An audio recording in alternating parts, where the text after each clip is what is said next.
Coming to you live Sunday, February 9th.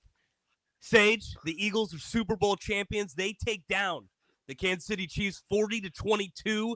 Jalen Hurts, Nick Sirianni are Super Bowl champions. Sage, I told you, I said the three-peat, not happening. Pat Riley, hold on to that trademark.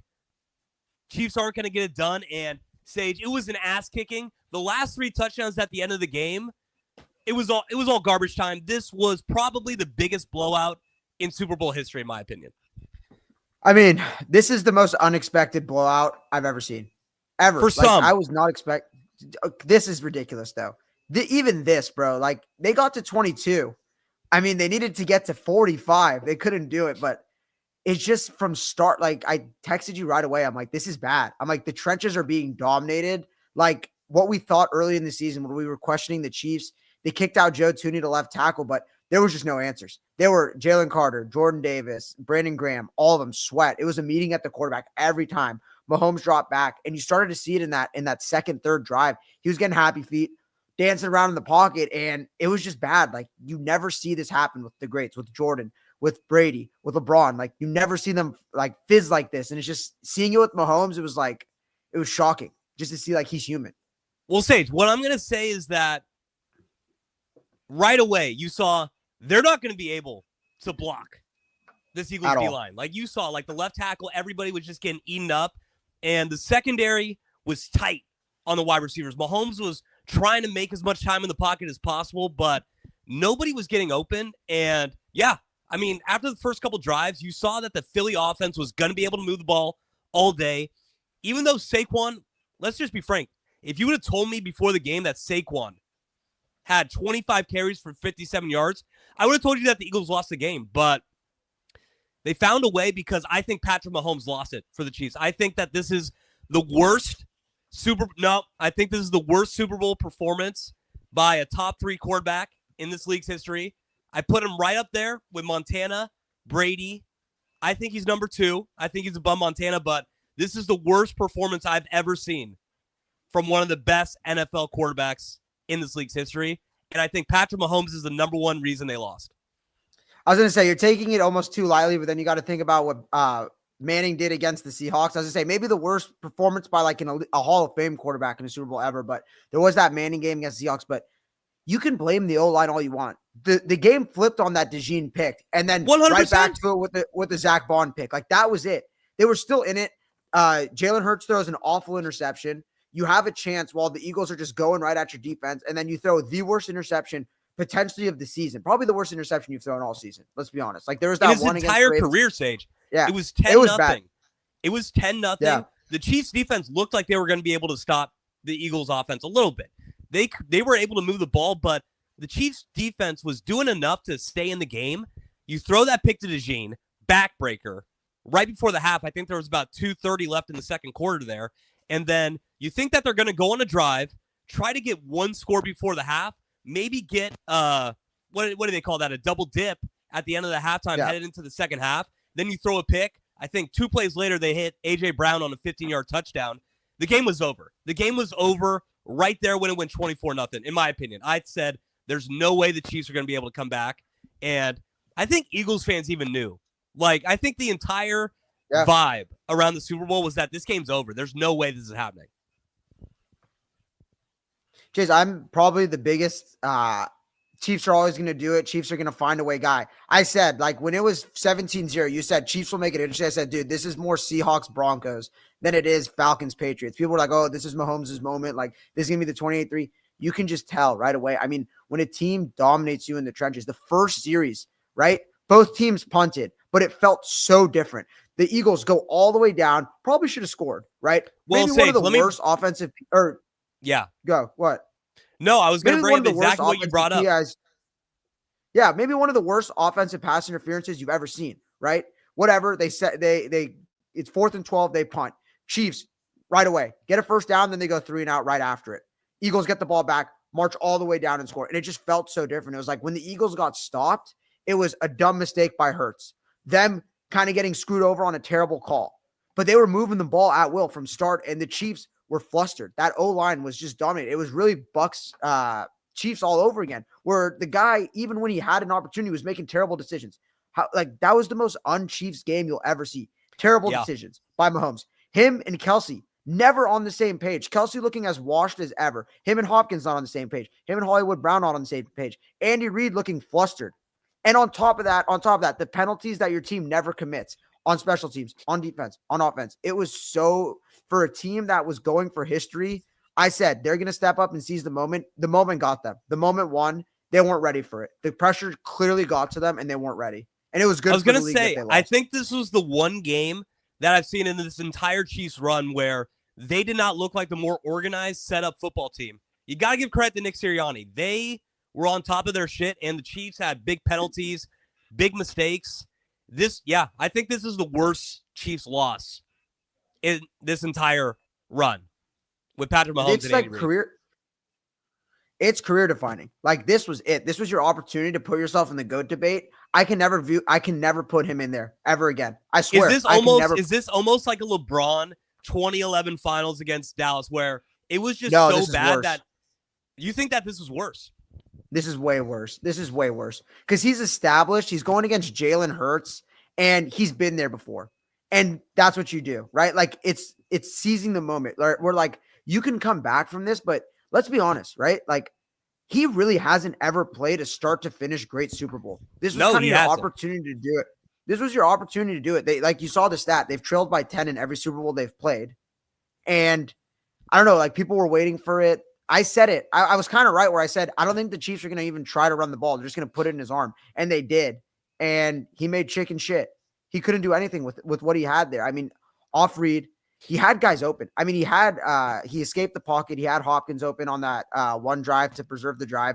Couldn't get it to him. Had Kelsey was throwing it at his ankles. That Kelsey throw when they were trying to come back, I think that was at the end of the first half, and he threw it at his legs where he honestly had time, and Kelsey was wide open to move the chains. A dart right at his legs. That's where you knew, like, Mahomes is flustered. And I never seen him like that. You saw him before the game. He was yawning. I don't know if you were watching.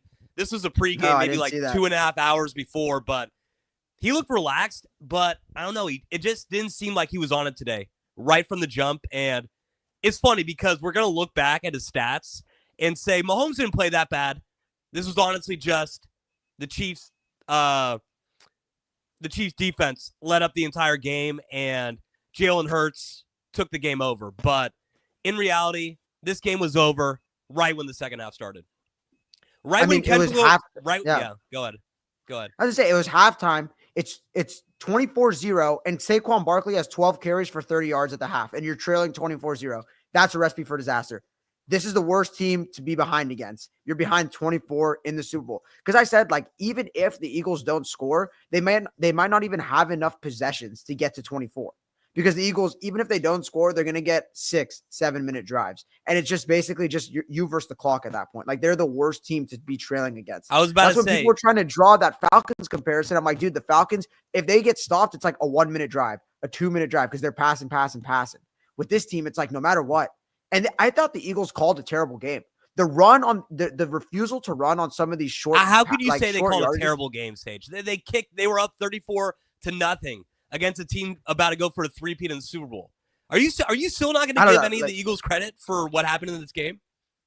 I'm not saying that, but because I think a lot of people are going to try to give more credit to the Eagles than diss Patrick Mahomes, even though I think that Mahomes deserves more of the blame. The Eagles did play a great game on their side, though. Nick Sirianni had the guys ready to play. Vic Fangio completely had that Chiefs offense schemed up. And let's just get into it, Sage, because I'm not going to let you off the hook. You've been saying this entire year that this Chiefs offense, if they had to score 30, they would score 30. They'd find a way, even though they averaged 22 points per game on offense. Probably they were the 17th ranked offense in the league. Had maybe 5 games where they looked shaky. Should have lost to the Denver Broncos. Should have lost to the Raiders. I thought that they were suspect the entire year. They went 15-1. I thought they were very lucky to be where they were at 15-1. You believed in them. You said that Mahomes was going to find a way to get it done no matter what. And you saw today. They went up against a different beast, and the Eagles kind of proved you wrong from the entire year. I'll say this. Week 9. I'll flash it back a bit. Week 9, First guy on the Don't media do this. No, don't do this, Sage. Don't do this, first guy. Sage. Take Chase, your loss like a everyone champ. here. Take your everyone loss like here a champion was would. suck all over the Lions, and I said, watch out for the Eagles. This young defense, they remind me of the Chiefs from last year, where I said they're letting the young guys play. They're going to build. They're going to continue to grow. As far as the Chiefs go, I mean, this is just the worst game ever. No one could have ever expected this. Genuinely, no one expected this to happen. I did. For I how thought this was bad? going to be No, stop. I No, thought you this was didn't. going to be a 2-score No. game. I said it was 31-17. Yeah, I it was said the Chiefs were going to struggle to score, game. and that the Eagles were going to be able to move the ball all day on this Chiefs defense. Let me take You it. just had the wrong read, Sage. Just be honest. Let me take it. Tell the truth. Let me take here. All I'm saying is I knew it was going to be a close game, or I thought it was going to be a close game, and I'm going to be on Mahomes' side.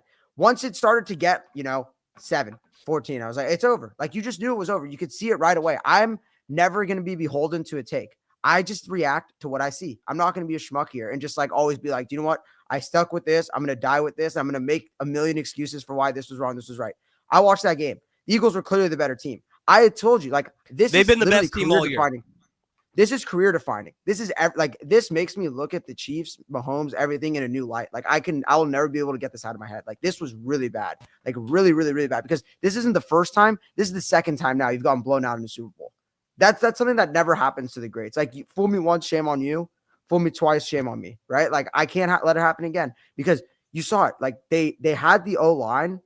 They had the O-line. They had it figured out. Like, he used duct tape, right? But you're going up against the Bills. You're going up against the Texans. The Texans kind of gave you some fits. Like, low-key, I was trying to say, like, that Texans D-line kind of ate him up, and it was a little worrisome, but the Bills had no D-line. You go up against a team with an elite D-line, and it exposes you. Expose you to something that I didn't even think was possible, because my whole thing was, okay, they solved the O-line. Now it's over. Clearly not. I was clearly wrong about that. Ate him up all game, and then obviously my boy Mahomes. You'll never see that again. I swear, you will never see that again. Be honest, Sage. This Chiefs offense were frauds all year. They were. I'm not going to say that. This Chiefs offense was never good. They were never good. No, I'm not going to say that. I think the Eagles were just way better than expected. The Eagles would have blown out any team in the NFL today by 30. Like, genuinely. They were just the best team. The Chiefs' offensive line was bad all year. You have Kareem Hunt. He clearly was not good enough. I think he had, 9 yards? The Chiefs running backs had 26 total yards the entire game. Travis Kelce. And how many times did they run it? Maybe like 15? 15? Yeah. Yeah. They did not play good. The Eagles stopped the run. There was not even a chance that the Chiefs' run game was going to get going. Travis Kelce, I think he had his first catch with about 3 minutes left in the third quarter. Usually, you're wrong on this, bro. You're wrong. How am I wrong? You're looking at it from the wrong. You're saying this is more about the Chiefs being bad than it is the Eagles being good. The Eagles are just a kick-ass team, bro. I'm just saying that the Chiefs got exposed, and the Eagles, like I said, they were the best team all year, but the Chiefs did get exposed as well. This wasn't just a situation where the Eagles played their best game. In all honesty, I think the Eagles' offense didn't even really have that great of a first half. 2 of the touchdowns came from direct turnovers from Mahomes. That's what I was saying. I thought the play calling in the first half was bad by the Eagles. Like, the refusal, like when you get in the red zone, those like long passes, when you could kind of start to establish the run, eat clock. Like, that's what I was trying to get at is I don't even think they called that good of a game on offense. Like, they got not bailed out, but they figured out the blitz early. They were hitting them with the long ball, but it was the intermediate things that they refused to go to when they had a lead. But I mean, you can't take away from the Eagles right now. You can't. They're the best team clearly. And obviously it took you all the way until they won the Super Bowl to get to this point, because you didn't pick them until they got to the Super Bowl. You picked the Commanders last week and you picked the Chiefs this week. How are you trying to spin it? You were the guy who always believed in the Eagles. You literally picked the Commanders and you picked the Chiefs this week. With the spread. You said they were going to get the three-peat done. You said that Mahomes was going to find a way, any possible way. And I've been on the Eagles the entire playoffs. For 1 week. For 1 week. You've been on the Eagles for 1 week. 1 week. Congratulations. 1 week. Yes, congratulations. I bet the Rams. Well, you said the Lions were going to make it. You said the Lions were going to make it until they lost. You said the Lions were going to make it till they lost. Sage, I know I'm coming at you hard here, but you just have to admit that you were wrong. You just have to admit that you were wrong. We're in February. You waited until this one day to come at me, like, because it's the first time I rode the Chiefs and I was wrong. Because I finally had a reason to tell you that you were wrong all year. And I've never come at you. And I never came at you. But now that this one time you're gonna try and take this opportunity, no. Of course I am. Sage, I don't know how many Chiefs Super Bowl losses we're gonna have. I gotta savor this as much as possible. I'll say this. I picked the Chiefs, obviously. I was happy. Like, I had Chiefs money line, like whatever. I had the future on them, but like watching them get their ass kicked, I can't say it wasn't like something that I enjoyed. I said, if they're gonna lose, I'd much rather be like this, like the most humiliating thing I've ever seen in my life. And that was as humiliating as it gets. I know we'll get into it later when we talk about the Chiefs versus the Patriots and kind of looking at dynasties, like the whole history of it. But this is something you never saw with the Patriots, something you never saw with the Bulls. Like all these great dynasties, the Warriors, they never flamed out like this. Like this is just bad. It's embarrassing. And it's something that you can never kind of get out of your head. So let's get into legacy talk right now, because let's be honest, Sage, nothing happened in the game. I think the biggest plays of the entire game was the A.J. Brown PI right away, which in all honesty, at the time, I'm like, of course, this is such bullshit. The Chiefs get every call. But then you saw him grabbing the face mask. You're like, okay, maybe this was a PI. And then the DeJean and Bond interceptions. And then the Devonta basically killer at the end to make it 34. They gave him a makeup, though. I think this was the worst Super Bowl of the 21st century. I really do. I think this was worse than the Seahawks-Broncos game. I really do. So I'll say, I think the okay, so you're saying with the halftime show, I think the Bengals-Rams one is the most like forgettable Super Bowl. I think just because this one has, but that came down to the last drive stage. There's no way that you could say that that was a worse Super Bowl than this one. This one not even close from the jump. I think this one will be more remembered and live more in infamy, right? Because it's Mahomes, it's the Chiefs. It's kind of like when the Patriots lost. It's like you just remember it because the Patriots lost. Where I think like this one will actually carry weight historically, and people will point to back to this game. In the moment, though, watching it as like an entertainment standpoint, it sucked. Unless you really hate the Chiefs or you're an Eagles fan, like it was awful. The halftime show was a major disappointment. The Chiefs looked flat all the way until the point they were down by 40, and then they came back and started putting together some drives, started hitting Xavier Worthy. I mean, like, what was the most memorable play of this game? The DeJean pick six? Like, what was like the highlight, the Philly of this game? The play you're gonna go back and look at. It was literally just an ass kicking, a classic blowout. I mean, it was Philly's best game of the year. Philly didn't do this to anyone really all year, and they do it to the Chiefs in the Super Bowl. They just won by 35 last week in the NFC Championship game. Sage, if you would have kept your eyes open, you would have seen what was happening. Because Sage, all the sharps were on the Eagles. I think all the sharps were on the Eagles. The only reason that you didn't see the line go all the way in the Eagles' favor was because you have Patrick Mahomes and Andy Reid, and nobody's going to lay their entire life against Patrick Mahomes and Andy Reid. They got burned by it last year. A lot of the narrative coming in, you started to realize that everybody was looking at the game, and it's like the Eagles have the way better defense, and they're going to dominate in the trenches, which they did all night long. And Mahomes really just didn't have enough around him to be able to break down this Eagles defense. And he got shut out, I think, basically until the end of the third quarter. So you started like 34 seconds left. Because think about this, Sage. After that Bills game, we all, me, you, Max, we all were sure that the Chiefs were going to win and they were going to three-peat. The narrative switch in the past 2 weeks was kind of crazy. And then you saw it happen out on the field.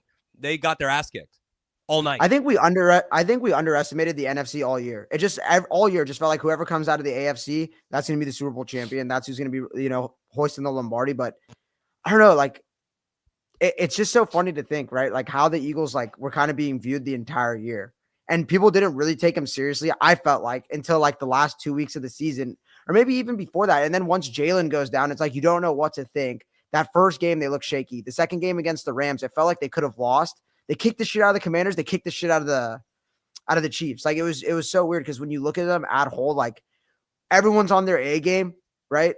The Eagles are the best team, and historically, like one of the best like performances in a Super Bowl I think I've ever seen, if not the best performance in a Super Bowl. Maybe it was up there. They dominated on every side.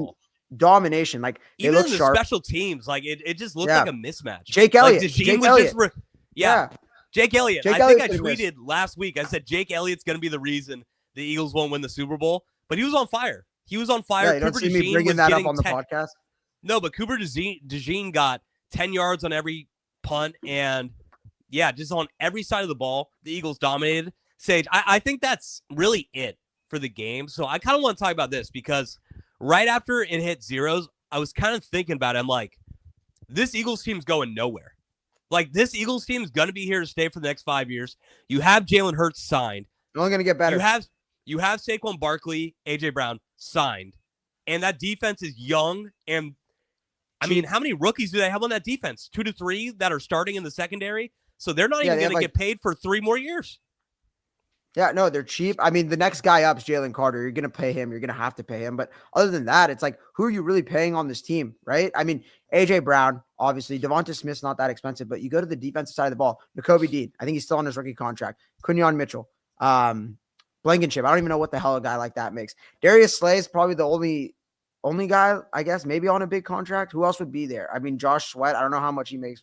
We can pull it up, but there's for how good that defense is, how dominant they are. They're cheap and they're going to be there for a while. It's going to be one of those teams where if they stay healthy, they're going to be right back there.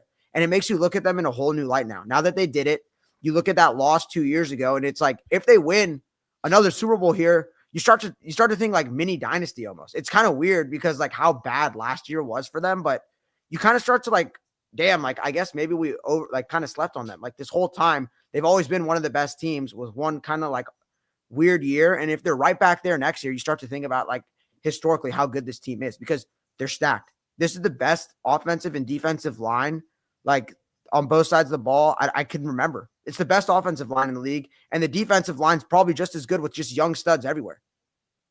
I mean, we always underestimate how big the trenches really are when it comes to football.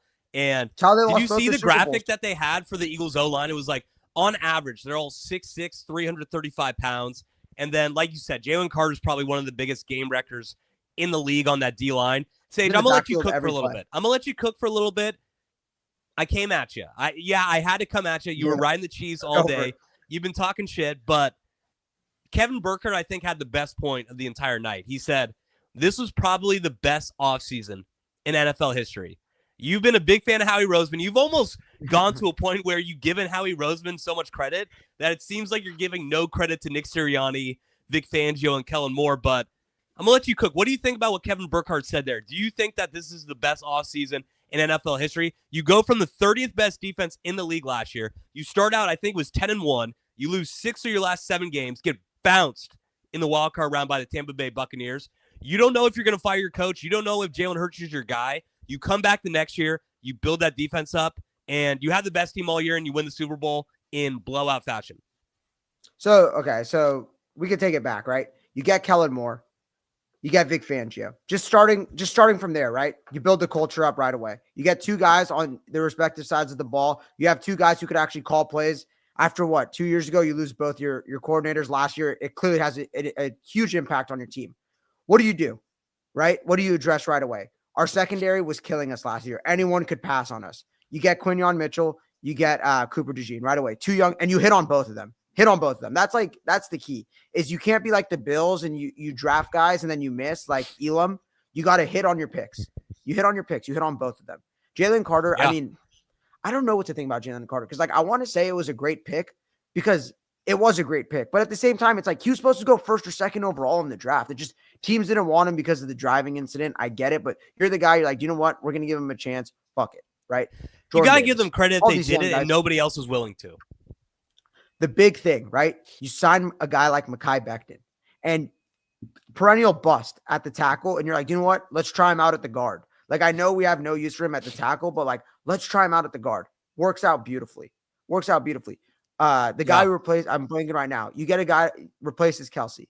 Every hole. And then, of course, the move of the Cam century. Cam Jurgens, move of the century. And then you go and you get a guy like Saquon Barkley. You just know, right? Like, we have the best O-line.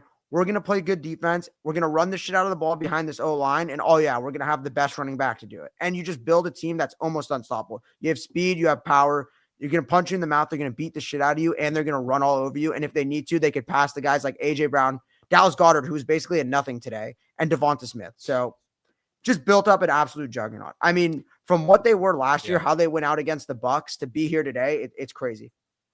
Sage, you brought up 7 all-time moves that they made in the offseason. You didn't even bring up probably the second biggest one behind Saquon Barkley. They got probably the 3rd best defensive player of the entire year with Zach Bond, who wasn't even a middle linebacker. Exactly. Who wasn't even a middle linebacker. Vic Fangio takes him in, sees him in training camp. He's like, I think I'm going to put you at middle linebacker. Instantly becomes, I wouldn't say he's the best middle linebacker in the league, but wasn't all pro. He was all pro. Was he first team all pro with Fred? Yeah, first team all pro with Fred. I'm pretty sure.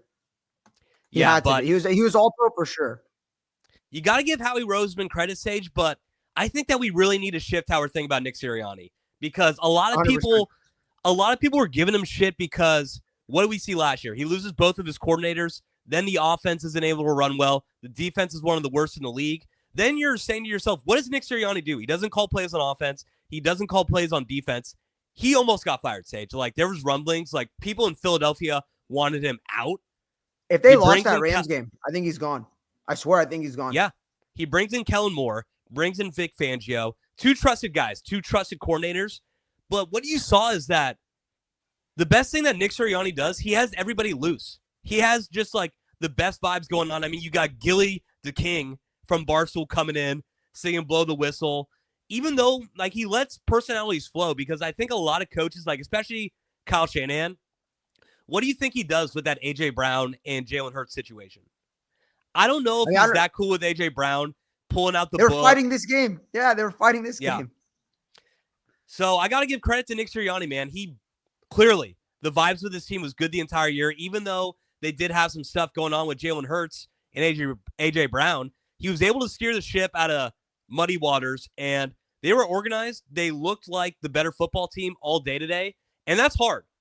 That's hard to say that about somebody when, like we said a couple weeks ago, after that AFC Championship game, this was probably, we labeled them the best team that we've ever seen. So all credit to Nick Sirianni. Best winning percentage right now, currently, in NFL history, I think. Am I wrong on that? I think he has the best winning percentage in NFL history, has made 2 Super Bowls, playoffs, all 4 years, and now is Super Bowl champion. I mean, you can't say enough about, like, just kind of like the culture that's there, because I said it a few weeks ago where I think they're just meant to be a team that thrives through toxicity. They just need like something, whether it's being up 14 and still going at each other, fighting with A.J. Brown, having to be held back, A.J. Brown doing his thing. It's just what their culture is. He said it in his interview. I was watching it. That's why I was a little late to hop on. He said it in the interview. He was like, we do what we do. He's like, we're sum of all our parts, and we win how we want to win, and we play how we want to play. And it's like, you got to respect it, because when you're a team like that, right? Like, you're a tough-nosed team. You have a great D-line. You have a great O-line like that. It's almost like more intimidating when it's like, dude, these guys aren't buttoned up. Like, they're a bunch of loose fucking cannons. They'll fight each other, right? Like, I don't know what they'll do to us. Like, I mean, this team kind of operates. They were hitting them late. Yeah. Go ahead. This team operates like an Italian family at the dinner table. Yeah, exactly. There's going to be shouting matches. People are going to be crying. People are going to be motherfucking people. But at the end of the day, you're going to eat your meal like a family, and you're going to kiss each other goodnight at the end of it. And, I mean, we made jokes about Sirianni and Big Dom all year. The Italians kind of running the show for the Eagles, but like you brought up, they thrived through toxicity. There was bullshit going on in that locker room the entire year, but he was able to almost like mesh it into a positive where you just had energy at all-time highs the entire way, and he made that, just had them perform way better on the field. So I can't say enough about Nick Sirianni. He probably has gotten the toughest ride the past 3 years out of any coach I've ever seen, looking back on it now. Everybody thought he's been a joke 100%. The past 4 years. 100%. For how much success he's had, it's like everyone's calling for the guy's job. I don't get it. Like you said, going into this game, right, he had the highest winning percentage of all time, and now he has it like locked up. He took Andy Reid. I mean, let's be real. They were really in that first Super Bowl. They could have won it. He could easily be a 2-time. They should have won it. They were up 10 at halftime. I mean, it was basically just a Patrick Mahomes masterclass to get them to win that game. The next year, they flame out, whatever. I mean, there was a lot of things going on in the locker room. It seems like it was more of the players, but he was getting blamed for that because obviously the way he runs the locker room, it's on him a bit. It is on him a bit where if they do have a shitty game and he has this type of personality, it's like, dude, what the fuck? Like, it only looks good when it's working. And it's only working because of how great the parts are around him. Obviously, with these head coaches, these culture-building head coaches, like, we're about to see it with Dan Campbell. We're about to see, like, that's what I was saying. Like, I kind of had the point where I said, once these, like, head coaches who don't call either side of the ball lose their coordinators, you kind of, like, see what could happen to their team, and people want to throw them in the fire. And it happened with him, right? They had 2 bad hires. He was the head coach. He's not calling either side of the ball, and people are like, let's go for this guy's job. They figure it out. They right the ship, and now look at them. 12 months later, they win the Super Bowl. Watch what happens with a guy like Campbell, like these other guys. They lose their coordinators. It's not easy. I mean, look at the Niners. One bad defensive coordinator hiring, and it tanked the whole season. Yeah. It literally sent the whole season overboard. It sunk the whole entire ship. So you got to give him time, man. Like, he's been there. He has guys who, like, say what you want about him from the outside, like what the fans think, whatever. His team loves him. It seems like they'll go to war for him. They fight for him. They stick up for him at every press conference when they need to. And schematically and just like situationally, they're so smart. Like, they know when to go for it. The tush push that they developed, like everything that they do, the advantages they gain around the edges, they just know what they're doing. They're buttoned up and they play hard. So it's like, how could you blame the guy when he's not calling either side of the ball? He's just there to build a culture and make sure his guys are ready. And it's pretty much always they're ready, except for that kind of last year where they were just kind of like fighting with each other and they couldn't get themselves straight. But like I said, 12 months later, they're in the Super Bowl and they won it. Sage, they're going to be greasing the polls tonight in Philly. I don't know what is going to happen to downtown Philadelphia. It may not be there tomorrow in 24 hours. They're going to be going crazy. Do we have word on who won the MVP? Because it has to be Jalen Hurts, right? Jalen Hurts won it. Yeah, Jalen Hurts won it. Even though, I want to see the voting, though. I wonder if anyone else got a vote. Let's be frank. The real MVP of this game was the Eagles D-line, but with Jalen's stat sheet, so let me see right here. I'll pull it up right now. But Jalen Hurts, 17 of 22, 221, 2 passing touchdowns, 1 interception, which was really bad. That honestly seemed like the one point where the Chiefs could get back in the game. But it was so bad. Oh, my God. Yeah. Was able to scramble as well. 11 carries, 72 yards, and a rushing touchdown. That was something else too, Sage. If you were a Buffalo Bills fan, seeing how the Eagles ran the tush push compared to the Bills 2 weeks ago was the biggest difference I've ever seen in my life. Like, I think they only did the tush push how many times? Maybe 2 or 3 times? I don't think they did it that much.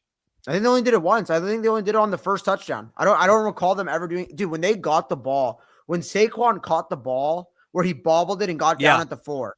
I don't know. Did they end up settling for 3? No, I think AJ Brown caught a touchdown. I forget how it ended. I think maybe they got a field goal. However it was, but I was just like, dude, tush push it 4 times here.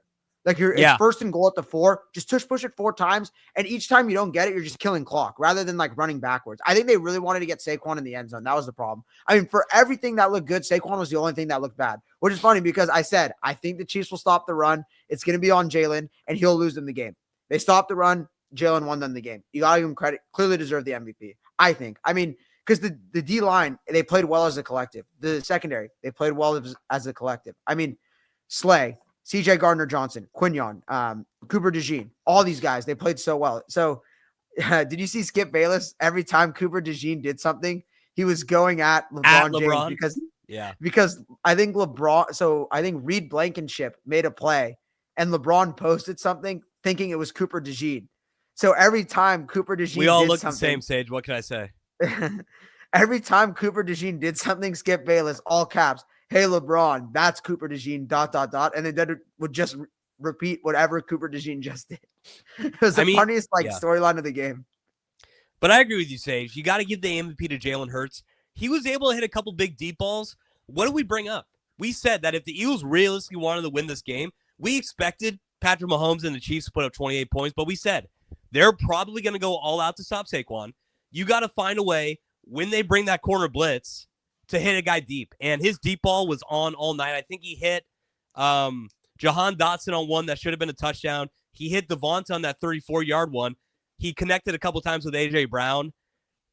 He made that one mistake, but other than that, he was so solid the entire time. And he knew after it got to about, 17-0 or 24-0, I just can't lose this game for us. And I just got to keep the ball moving, just keep pounding the rock and moving the ball downfield. And that's what he did. When you end up with 3 touchdowns and you're the quarterback and you win by 20, you're guaranteed to get the MVP. So do we have that officially yet? Have they even it's official. Done the MVP? Yeah, it's official. Yeah, it's official. 26 minutes ago it came out. So, Sage, where do you see Jalen Hurts now? Does this up him in the quarterback rankings across the league now that he's a Super Bowl MVP? Because a lot of people were hating on me before the week. A lot of people did not trust in Jalen Hurts. I still have my doubts about him, but you gotta elevate him almost into his own tier, right? Like, I think him versus Herbert isn't really a debate. Wasn't really a debate, but now it's a debate. You saw what Herbert did in the playoffs. Jalen Hurts just won a Super Bowl, got the MVP, right? Like, before this postseason, I would say like no way in hell, but he did it. He proved it. And he stepped up in the biggest moment, right? The 2 best games of his career, arguably, or of the season. NFC Championship game, Super Bowl. Like, that's something. That's something you got to get credit for. I mean, Nick Foles is a legend in Philadelphia. They're going to retire his fucking jersey because of what he did for one season. Like, 100%. Jalen Hurts is a legend in Philadelphia for the rest of his life. In the biggest moment. Now that he won a Super Bowl. And it's things like that make you a legend. Things that like people can't forget because you're a made man now. Like, you did it. It's hard to win a Super Bowl. Look at the last 5 Super Bowl winners. It's Brady, Stafford, Mahomes. That's it in the last 6 or 7 years. I think that's it since going back to Nick Foles. And then now you're the 4th name on that list. So it means something. It definitely means something. Like a guy like Purdy, you got to put him above Purdy. Like Goff. I never thought he to. was better than Goff. But now it's a conversation. Like, I think he's probably better than Goff. He won a fucking Super Bowl with just as stacked of a team. So he wins those small ones, right? But he's not in that elite class yet, at least not for me. Some people might argue it and put him in there. Like, I can't put him above Lamar. I can't put him above Josh, Joe Burrow, Mahomes, but I think he's right below that in that next tier. Like, he's with like CJ Stroud now for me. So our boy Steven Reed's at the Ringer still has him number 15, but the one criticism that people would give Jalen is that this team is set up perfectly for him. He has the best O-line. The best O-line, yeah. Makes him unstoppable, where if they're in 3rd and 1, 3rd and 2 situations, they're going to move the chains the entire time. He has a good deep ball. I'd say that's his best part of his game in the pocket. And then you have guys like Devonta Smith and A.J. Brown who can get hit on the deep ball all day. So you brought it up. He's had 2 Super Bowls where he's played great. And, great. He played great in the last Super Bowl. This was his best game since his last Super Bowl. So it seems like he's up in his game in the biggest situations. Even though Brock Purdy played a solid game in the Super Bowl last year, he was kind of just a bus rider. And I think Jalen, if you go to 2 straight Super Bowls and you're driving the bus like he did, you got to give him credit. I don't know. You got to have him over CJ Stroud, in my opinion, just based off what I've seen the past couple of years. I don't know. I just think I still don't think he's on that Herbert level yet, but CJ Stroud, I don't know about that. I'll say this: 2 years in a row, CJ Stroud's had like a bottom 5 offensive line, and Jalen Hurts has had a top 5 offensive line his whole career. I think that's the most important, and he probably has top 3 weapons around him all year. That's like the thing with him. It's like it's too perfect. It's like too perfect where it's like Kenny Pickett kind of thrived in it for the one game he played. People can step in and look good. So it's tough because he won the Super Bowl, but I just think it was more about the team than it was about him. Even though he is the quarterback, he got the MVP. He's the best player today, clearly. There's a lot around him. He doesn't elevate the guys around him, is I guess what I think. Like, is that right. too harsh? No, I don't think that's harsh at all, but I don't think it's going to matter anymore for Jalen Hurts. Exactly. He's a Super Bowl like champion. Eagles fans don't give a shit. He's an MVP. Yeah, he's set up, honestly, for the rest of his career. He got it done. We talked about Howie Roseman. We talked about Nick Sirianni. We talked about Jalen Hurts. They are heroes in Philadelphia for the rest of the time. The Chiefs are too. I mean, you said that this was going to impact the way that you thought about this dynasty going on for the rest of the time. Do you really believe that? Because even though this was 100% a shocker, like I said, I think Mahomes lost this game for the Chiefs.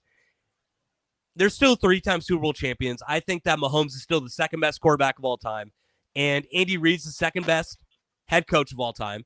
And Travis Kelce is probably going to go down with Gronk as one of the best tight ends in NFL history. So I think this is going to really just, when we look back at it in the history books, look like that Brady lost to the Eagles in the Super Bowl, where no. Even though Brady played great in that game and Mahomes played terrible in this game, it's just going to go down as a Super Bowl loss. And if they win a couple more Super Bowls, everybody's going to forget about this loss. Just like they forgot about the Tampa Bay loss. Like, how often I don't think people forgot about it. I think they have, because how many times do you see that game get brought up to make a point against Mahomes as being one of the best ever? It's funny you say that, because that's the number one point I think people bring up when they say why he can't ever be the GOAT, is because he got his ass kicked by Brady in the Super Bowl. Obviously, like, this is totally different circumstance where it's what we were talking about with Josh last week. Like, did Josh lose the Bills the game last week? No, I don't want to rehash it, but he didn't win them the game. And when you're in that that rare air of being Mahomes and the Chiefs, and you're going up against your competition isn't really historically the Eagles. It's you're trying to catch the Patriots and Brady in the long run, right? It's not a season goal. It's a career goal. You kind of following what I'm saying here? Like, yeah, it's not 100%. It's about the career you're putting together, and you're trying to get a better career because you've already established yourself. I don't think there's anyone out there who thinks you're not the second best quarterback of all time already. So now there's only one more thing to do. It's to become the GOAT. And when you have something like this happen in the biggest stage, like the biggest moment of your career, like we said, this is his only chance ever to get the three-peat. This is what everyone said would put him as the GOAT, the best dynasty of all time. You get the three-peat. No one's ever done it. It'll never happen again. And not only did you not get it, you were never close to getting it. You flamed out. You looked scared. The pressure was way too big for you. The moment was way too big for you. It's something that you like. As much as I joke about the guy, Michael Jordan, anytime the moment was huge, right? Like, these are the Tom Brady, when the moment was huge, like all the Super Bowls they lost, it came down to he had the chance with a game-winning drive against the Giants, lost by a possession. against the Eagles. They lost by 2 possessions, but it was really just a fumble at the end that kind of screwed it up. They were right there the whole game. Giants' second loss. They were right there. They had a Hail Mary at the end to try and win the game. This is twice now in your career where you just get spanked. Spanked in the Super Bowl where you're the favorite. Twice you're the favorite. It's so funny. I think they're 0-2 in Super Bowls they're favored and 3-0 in the Super Bowls that they won. They were 14-2 in the first one and 15-2 in this Super Bowl. So you were the most dominant team all year. You're favored in the game, and you get your ass kicked. I mean, if you're Patrick Mahomes, now you need 8 Super Bowls to be better than Brady. No, you need because Brady never had a Super Bowl where he looked bad, in my opinion. Maybe you could say that one against the Rams, but that was just a low-scoring game. He found a way to win. You get your ass kicked by Brady head-to-head. Not only in that game, but you also lose in the AFC Championship game to him. You have a LeBron 2011 finals-like performance in this game. Shut the fuck up. No, it's true. It's true. I mean, this is going to go down as one of the worst performances by a legendary quarterback in Super Bowl history. He lost the game for them before halftime. So, yeah, I think that this does affect Mahomes' legacy, that it's going to be harder to overtake Brady. And you know Brady was He can't take over. Oh, my God. So I saw a stat. Brady it was like, secretly was fucking fist pumping. He's like, fuck yeah, let's go. Fuck you, motherfucker. He knows, bro, because think about it. Mahomes is going to be 30 soon. Now, to catch him, basically, he has to win 5 Super Bowls in the next. I mean, I don't think Mahomes has it in him to play past 40. Like the style he plays, what makes him special. So he has 10 years to win 5 Super Bowls to try and even maybe make it a debate. So I don't think it's happening. And I think the league's catching up with him. I mean, like I said, or I don't know if we brought it up, but we both think Kelsey's probably gone. Kelsey will retire for sure. This is his last year. Sage, every time, I mean, the past couple of years we've seen in the regular season, Kelsey, even though he had slow regular season, was able to find a way in these big playoff games to still be the Travis Kelsey that we've seen since his career started, at least with Patrick Mahomes. Today, like I said, he didn't even have his first catch. I counted on until 2 minutes left in the third quarter. And they were trying to put Oren Burks on him, and Oren Burks was shutting his ass down. So fuck that guy, bro. It's a bad look for the legacy. You got to shut it down right now. Go out on top 100%. As much as you can. I mean, you're not going out on top, Chase, but we made him a topic coming into the Super Bowl, but the Kelseys are on the hottest of hot seats after today. I mean, Jason Kelsey, you retire. Everyone says it's the biggest offseason loss other than Aaron Donald in the NFL the past 5 years. Your team looks fine without you. They look better without you. They win the Super Bowl. You get all your commercials, your show, whatever. Your team goes on, wins the Super Bowl without you. Enjoy your podcast. Enjoy talking about it. Travis Kelsey, you want to you're dating Taylor Swift. There's rumors you're going to propose and retire after the game. Playoff Travis, whatever you want to call. The worst game of your career. Riding off into the sunset after playing the worst game of your career, the worst loss in your career. And now you got to just think about this for the rest of your life unless you want to run it back another year and lose again. So I'm happy America won. No Taylor Swift appearance once on camera today as well. America is you missed the stage. They showed her. Did I miss it? Oh, I didn't they see showed it. her on camera. And they showed her at the stadium, so it's funny. Like was she next to Trump? We don't bring up politics here. We're not going to tell you what side we're on, but they showed Trump, everybody in the crowd cheering. You would have thought it was, I don't know, Martin Luther King who was there at the game. They cheered him so loud. And Taylor Swift got booed like she was Satan. So really? I don't know. It's probably the Philly fans. Sage, I brought it up. Kylie Kelsey, before the Super Bowl, number one ranked podcast. She's 30 right now. Yeah. She's 30th now. 30 years. Oh, 30th podcast. She dropped major. So bad week for the Kelseys all across the board. 100%. Didn't see Mama Kelsey once. I mean, we're sick of them. Yeah. We're done with them. Do you think Kelsey would have proposed if he won the game? Do you think Taylor would be down with that? There was odds on it. There was odds. I mean, I don't know. What were the odds? It had to be what? Plus 20-1? Well, the odds were, will there be a proposal after the game? Chase, we got to get into our prop bets too, because should we just do that now? Because I want to talk about that Super Bowl national anthem and the bet that we made that there's going to be tears in the national anthem. Sage, I had the clock on my hand, and so I think it was 120.5 seconds. Sage, John Batiste holds the Brave for maybe 15 seconds. I was like, this over is going to get crushed. There's no way it goes over. Holds the Brave for 15 seconds. It came right down on my clock. 120.5 seconds. How'd they score it? Was it a win or a loss for the over? It was an under. So they called it an under. But Chase, I think there was some word on it because he hit the land of the free. He was like, in the land of. He did it 3 times. He total unpatriotic move, first of all, changing the lyrics remixing the song. You're not allowed to do that, brother. I don't know who told you you're allowed to do that. This is America. This is the national anthem. We only have one way to sing it. You can't be remixing it, adding your own ad libs like 21, 21, like whatever you want to do. You sing it how it's supposed to be sung. You can't just go right off however you want to do it to try and hit the over. I mean, that was a dead under. He hits land of the three times and tries to put it over, but it was still an under by a half second. It went under. I think it was 120 or 119 and a half seconds, whatever it was, but it went under. If you're telling me that John Batiste had no clue what the over-under was and didn't play into it a little bit, I'm going to call you a fucking liar. He held that Brave for 12 seconds at least. Sage, it was at 146 when he started Brave, the last word of the song, and it came right down to it. Also, okay, Crazy. So we brought up the over-under on the national anthem.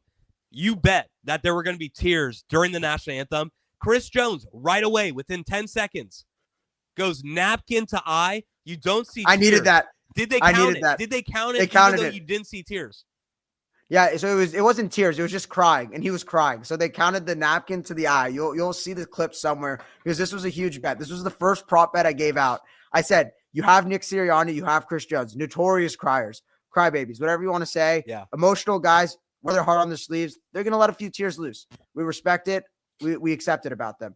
So I was looking at him because he was the first guy they panned on camera and he wasn't crying. I was like, oh, I'm fucked. And then out of nowhere, like it was rehearsed, the Kleenex to the eye, to the other eye. And people are saying, Chris Jones, emotional as always. Chris Jones, on Twitter, like Chris Jones, when it comes to crying during the national anthem, LeBron Cavs highlights. I was about to say, the only person's legacy. They're going to cash it. Cinema, baby. Pure cinema. The only person's legacy on the Chiefs who didn't get affected, I think, was Chris Jones, because we brought it up the past couple of weeks. This guy, he was crying after the first touchdown. Did you see that, Sage? This guy is unhinged. Yeah, he was crying after the first touchdown. He was on the sidelines crying. I don't know. I think he got a stinger or something. I saw another D lineman. He was crying. his neck. He was getting some work on his neck done, but yeah, that was big. That was big that Chris Jones, like right away, just cashed that one for you. Because when Nick Sirianni got shown first and he didn't show any tears, I'm like, oh, if it's not Chris Jones, I didn't think you were going to get it. Mahomes was definitely not going to cry. Kelsey wasn't going to cry. And Jalen Hurts has his eyes closed the entire time. So you needed Chris Jones, and he showed up for you. Did the one, it might be the two. Most, yeah. Thank you. Yeah. Oh, man. Might be the most sure thing in sports. I swear to God. Like, anytime they're in the Super Bowl, I'll be betting that if Chris Jones is on the roster. Should I run through my other ones? Yeah, go through the other ones. Let's dive I'll into go that quick. Right now.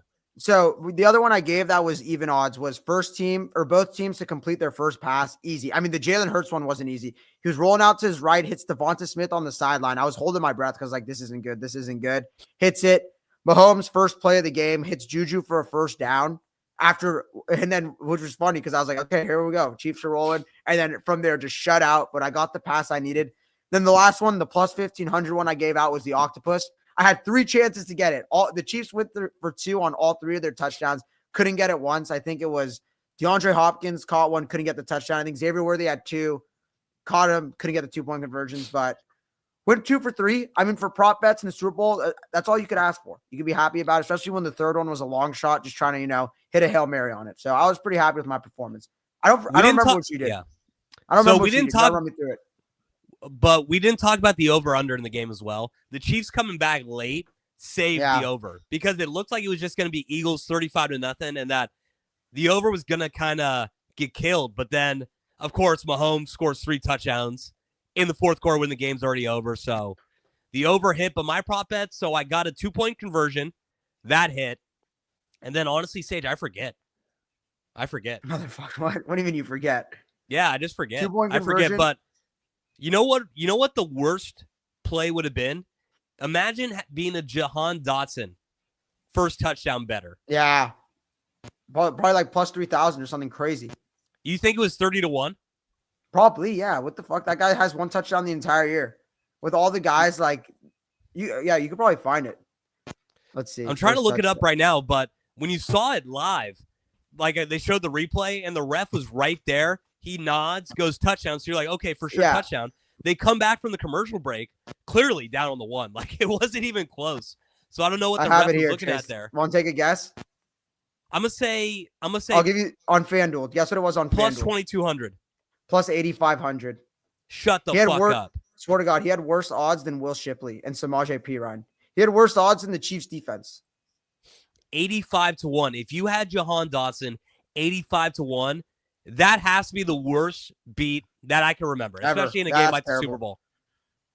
Oh yeah, that's terrible. I can't imagine that. We need to run through. I have all the Super Bowl prop bets up. We could run through them if you want. Yeah, go ahead. Let's run through them. What did you have? You don't remember what you had? Not really. I mean, you're kind of putting me on the spot right now. I know I had the 2-point conversion. I had. Yeah, I can't. I'm kind of blanking related. Right now, Sage. Gatorade, nothing. I didn't have Gatorade. No. All right, no worries. Maybe if we run through these, we might be able to find it. Yeah, go ahead. Run through some of the prop bets and see what hit. I know tails hit. So tails hit. I don't know. Did you throw any money into the heads or tails? No, it's funny because I really wanted to bet tails, and I was like, you know what? I think I'm 0 for 4 career betting the coin toss. So I was like, I'm just gonna sit this one out. I'm just done with it. Chiefs won the coin toss. First scoring play obviously was a touchdown it was a Hurts tush push. Was that the favorite MVP? Hurts touchdown? Yeah. Hurts. Yeah. No, Saquon was the favorite. Saquon was probably favorite. Yeah. And then Hurts was second. Because with the Chiefs, it's like there's so many mouths to feed. It's like you don't know who to hit. You would have probably said Worthy. Probably Worthy had the best odds, I'd say. Yeah, Worthy's my favorite. Honestly, he's my favorite prop guy on the Chiefs because his props are always low and he always has great games. Let's see. Saquon Barkley's rushing was 115. Wasn't even close. Not even close. You knew right away, Sage, that Saquon Barkley really wasn't going to have a chance to hit that over unless he broke an 80-yarder because the Chiefs' defense was just all over him the entire game. Dude, okay, hold on. Do you know what's so funny is I saw this bet before the game. I need to see if it was, but for this game to end in a scoregami was plus 2,500. And I think, no, it wasn't. No way this was a scoregami. No way this was a scoregami. It's happened once ever on November 7th, 2004. Okay. That's not, come on, bro. That's not like no way. The first 40 touchdown to 22, jersey that number, for sure has happened. First touchdown jersey number, 15.5. That was the under. Will Patrick Mahomes throw a pick? That hit. Jalen Hurts to throw a pick. Hit. Last team to score. It was even odds. Chiefs hit it. Will there be a defensive or special teams touchdown? Plus 400. That hit. Plus 400? That was it for a defensive touchdown. There's no way. That's it. Shut up. How is it only 4-1 odds that there will be a defensive touchdown? Slash special teams. That can't be right, Sage. I would never put my money on that. I only get 4-1 odds that there's going to be a pick six or a fumble return for a touchdown or a kickoff return. That can't be true. I'm looking at it right now. This is the thing. This is from BetMGM. The same people who they hit, so I guess I was wrong. But what are some of the other ones? Gatorade color was yellow, plus 250. Flea flicker. Oh, yours over on people passing, right?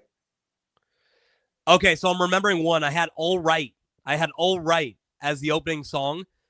Was it TV Off? The TV Off one, right? No, dude. It was. Or no, it was Squabble Up. Squabble Up. Shit.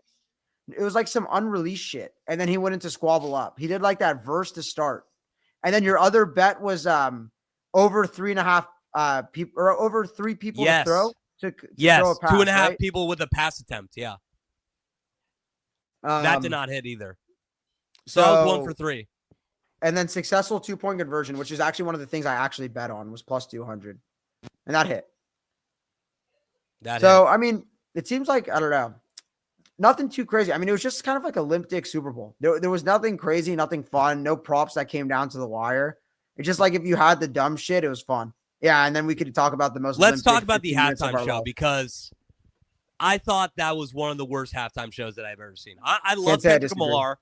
We're both big rap fans. We're West Coast guys. We love Kendrick, but that was bland, man. That was bland. I don't think rap is the best kind of music for a live performance like the Super Bowl halftime show, but it was not good, and he's getting clowned on social media for what I've seen. Nobody liked it. Yeah. No one liked it. I mean, they come out. You have Sam L dressed as Uncle Sam. I did like Sam L coming out. It was funny. No, it was funny. But you're like, okay, this is about to be fire.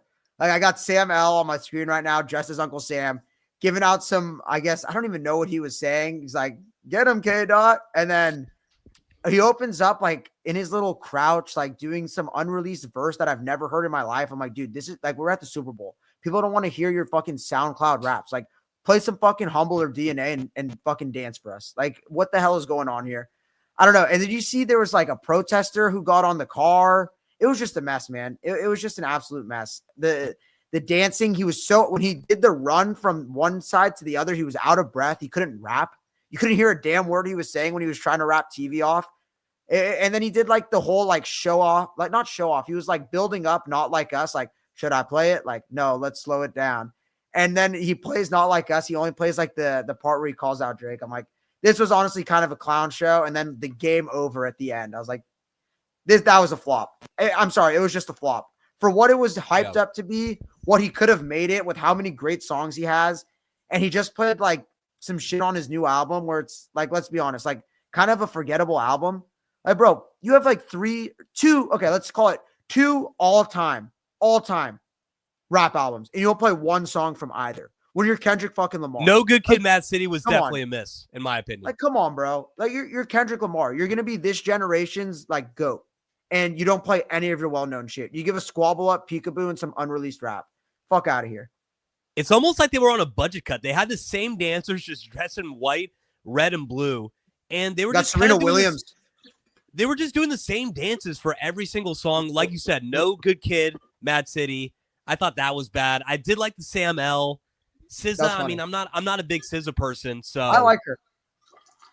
I mean, I like her. I thought All the Stars was the best song on that, but I think that's part of the reason. So, Sage, the last 2 days, I think they took down gambling for the first song played at the Super Bowl halftime show because there was some inside knowledge that he was going to play something that was unreleased. So they probably Makes knew sense. that everybody was going to get fucked because it was going to be a song that nobody could pick. So that's why they took it down.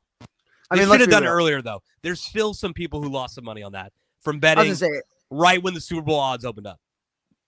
There's gambling for fun and having fun with it, and then being mad that your first song bet didn't hit because he played some unreleased shit. Like, look in the mirror. If you're betting like live, like generations worth of wealth on that one.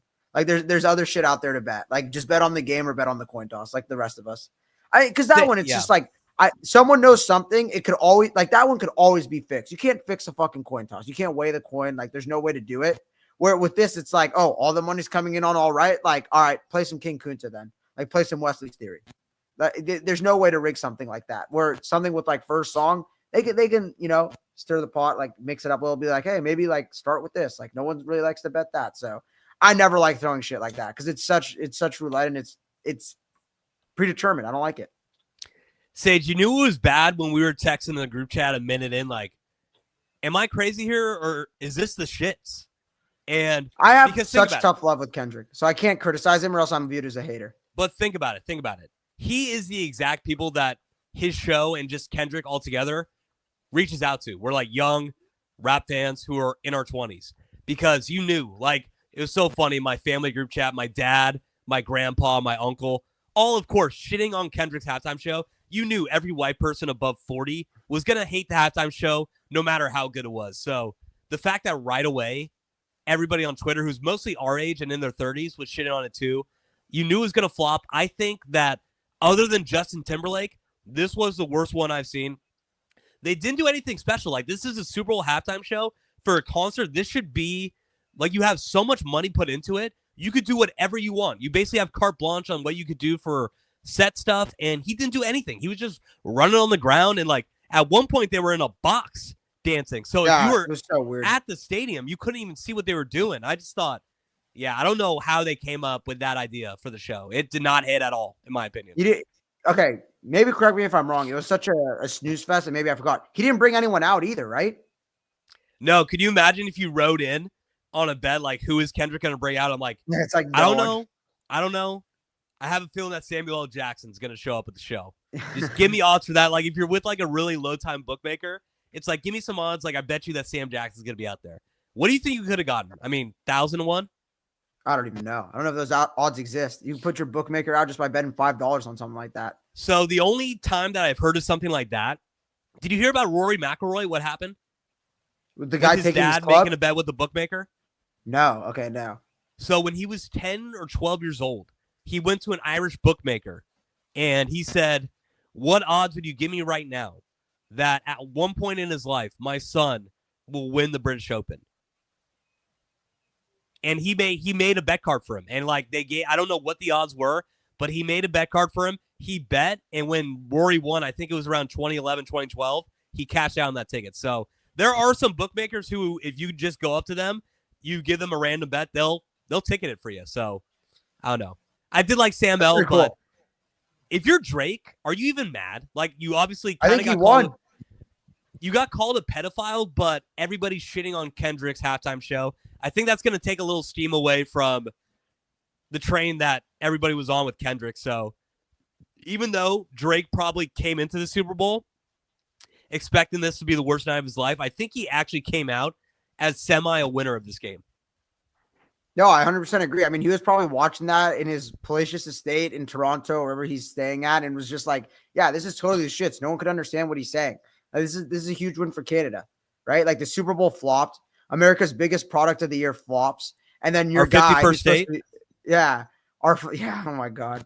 Did you see the interview with Trump before the Super Bowl? I did not. On Fox.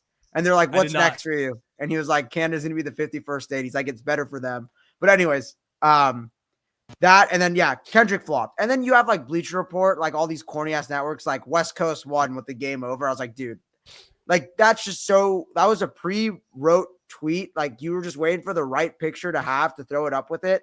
It was a flop. It was a pure flop. I was so disappointed. The game, the halftime show – I mean, the only other one I could think of that was just as bad, product on the TV, halftime show, was the one at Levi's, where, like, Beyonce and Coldplay. It was Coldplay?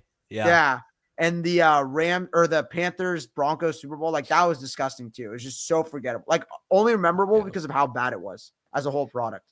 I think it's shittier for a Super Bowl on the West Coast for a halftime show if it's outside, because you have the you have the halftime show when it's bright out. But also, Sage, after this halftime show, it was the all-time peak for white dad jokes. Do you know the joke that everybody hit after the halftime show? No. So Kendrick ended the show with, turn that TV off. And I maybe saw it in like 20 tweets from old white guys. I got hit with it from my dad, my uncle, and my dad's cousin, all of which who are over 50 years old, which was basically just like, he's right. That was terrible. Turn the TV off. I don't know. Peak for all-time white dad jokes, in my opinion, with that one. I respect it. Yeah. But the only other thing that I had here, Sage, I mean, we talked about everything. We said the impact that this was going to have on Mahomes' legacy. You think that's going to affect it? I think that it is, just in the sense of comparing him to Brady. We got to start looking. Yeah. We got to start looking at Nick Sirianni a little differently. The Eagles are going to be here to stay. Kendrick's halftime show flopped. And Sage, I think that compared to what I remember from Super Bowls when I was younger, the commercials now are so bad. I did not see one good commercial, in my opinion. We have the segment best commercials. One doesn't come to mind. I guess as a default, I would just say the Shane Gillis one, the Bud Light one. That's it. So I wrote down two. I said the Uber Eats one with McConaughey, where he was like going back in time to all like the iconic NFL like food phrases and names. I was like, that was pretty funny just because it's McConaughey. And then the Shane Gillis one because it was Shane Gillis. That's it. Like, literally, those are the only two I wrote down. So it was a flop. I mean, it lost its aura. I think Super Bowl commercials have lost all their aura. They've gone to the point where they're too expensive. That you just have all these like snobby people who kind of, I don't know, like, it was fun when it was like the E-Trade baby, you know, like the Dos Equis guy, like the AT&T, the Circle with the guy from SNL where they talk to kids. Like, that shit was fun. Now it's just like all these like high end, like, I don't know, trying to make it like a little movie. Like the first Super Bowl commercial was a fucking Marvel movie trailer. I was just like, what the fuck is this, bro? Like, all these big brands are just taking it over now because it's like $45 million for a commercial space that all the creatives are getting pushed out, man. It's all like really conservative ideas based on like liberal humor, like PC humor. So there was nothing that was really funny to me. Yeah. Or like you said, the opposite end of the spectrum where they just try to go the emotional route. And I'm watching a fucking football game. I'm drinking beer, eating wings. I don't want to see a commercial that's going to make me cry in the middle of the Super Bowl. So I don't know. I think that was what a big about the Budweiser too. One with the dog and the horse? Remember the Budweiser commercial with the dog and the horse? horse? Budweiser always goes for the feels with the Clydesdales, though. So you knew that was coming. If anything, I do like those if you're going the emotional route more than any other ones. But I'm telling you, man, I think that all together, this is going to be a Super Bowl that outside of Philadelphia, nobody's going to really remember that much. The only reason that it would be remembered is because you had Mahomes going up in it. But that's basically 100%. It's because the Chiefs lost. Like, that's why it'll be remembered. All right, Sager. You got anything else? That was it, man. I mean, I'm shocked. I really can't believe it. I truly, truly, truly thought I'd never see it again once it happened once. That my guy, I mean, my cash cow got embarrassed, made a fool of himself, lost his team. You didn't hedge either, man. You doubled down. It was crazy, too, because, like, Chase, like, you got at least right away. For as confident as I've always been in the Chiefs with the find a way, like, they went down 10-0, and I said, this is going to be a blowout. I was like, this is bad. Like, you could just feel it right away. Like, right away, I could just sniff it. I was like, I was so wrong. I'll go back on it. I was nervous. I really started to think on Saturday, I'm like, they're going to fucking lose. I was starting to see it. I said it. We all knew that you were getting scared, Sage. I sensed it right away. You tried to deny. I said the first stage is denial, and you were getting close to it. And I think by Sunday, right away, like you said, I'll give you credit. Right away after the first two possessions, you said, this is an issue. You knew that the Chiefs were going to have a hard day the entire day out there. Let me go to my notes real quick. Literally, these were the first 3 notes I took on the game, which is like as telling as it could be. I said, after the PI, I said, Chiefs getting 0 pressure, Eagles getting a lot of pressure, dominating the trenches. 3 Chiefs O-linemen pancaked on the first drive. Bad. So. Not good. I mean, Sage, we got no more football. They lost their first one. I know. It's honestly a blessing and a curse. It's so crazy because you never really think about it. Like, it came up in my mind a couple times leading up to this, where you're thinking, okay, in a couple weeks I don't have any more football. But I will say, Sage, I mean, you brought it up. A good week for Bay Area sports. Jimmy Butler looks like a perfect fit. I mean, we were both on it. I think a lot of the Golden State kind of reaction around the Bay Area was that they did not want to get rid of Wiggins. They thought it was a bad deal to get Jimmy Butler, who looked like a prima donna with the Heat and seemed like a guy who could potentially tear apart this locker room. Him and Steph are like peanut butter and jelly. Draymond seems like he's motivated again. I think that we're going to get a deep playoff run with the Warriors. At least we're going to get in and maybe have a chance to win a series or two. I genuinely believe that. Couldn't have been happier with Jimmy Butler's debut yesterday. 100%. We could get into it if you want, but it was what you expected. Like, everyone was freaking out after the first half. Like, these guys have literally, not even in the Olympics or an all-star setting, they've never played with each other. And not only are you doing that, you're dropping him right in the middle of the season, no practice, passed his physical the morning of, just got to the Bay, had to fly back to get his physical, flew back to Chicago to meet with the team. Like, it was just back and forth for this guy. Hadn't played basketball, which people forget, in over a month. And on top of that, he fucking has to like gel with this team, this system that the Warriors run. The Warriors run one of the most intricate systems. And I don't know, it's just like something you gotta like take in while it happens. So we could get more into it. We got to react to, I mean, because it's the Bulls. I want to give them another game before we really dive into the situation. That's see true. What this team's about. But early indications are, man, it's a great sign for the Bay, and I'm happy for Steph.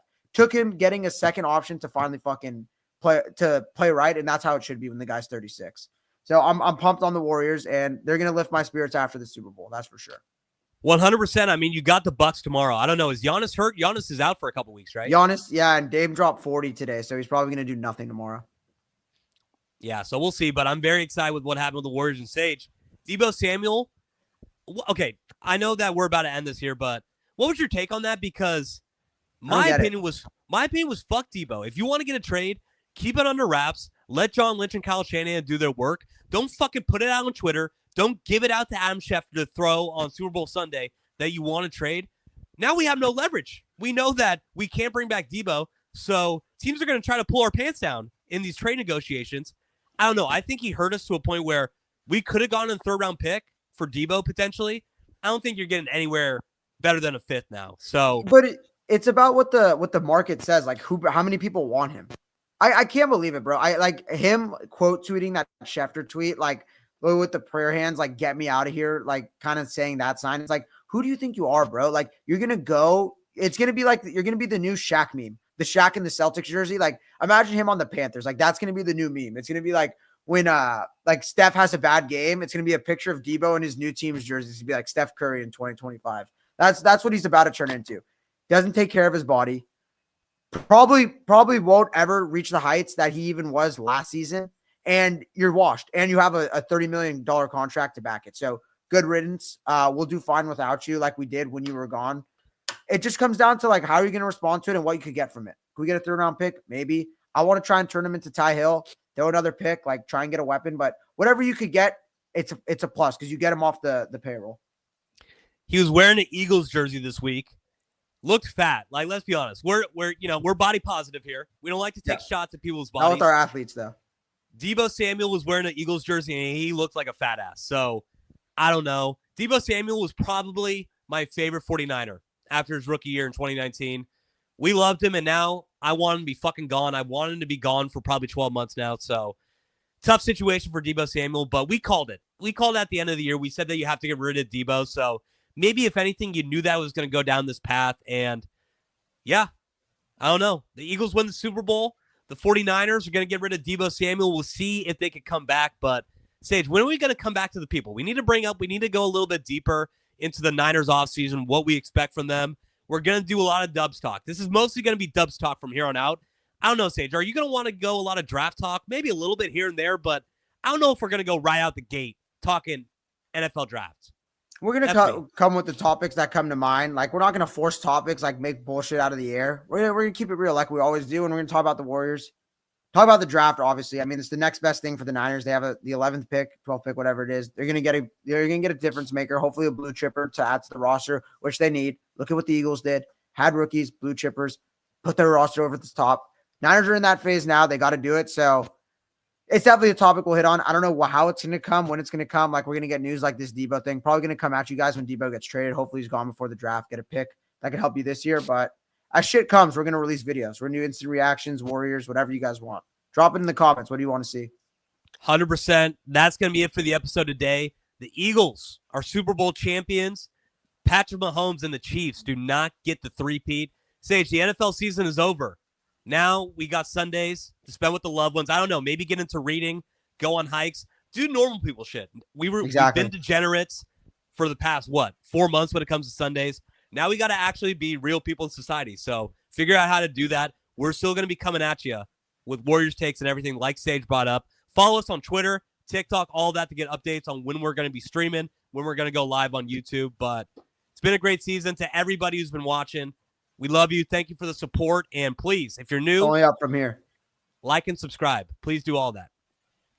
Yes, sir. You know where to find us. Twitter, TikTok. TikTok's going to be coming out this week.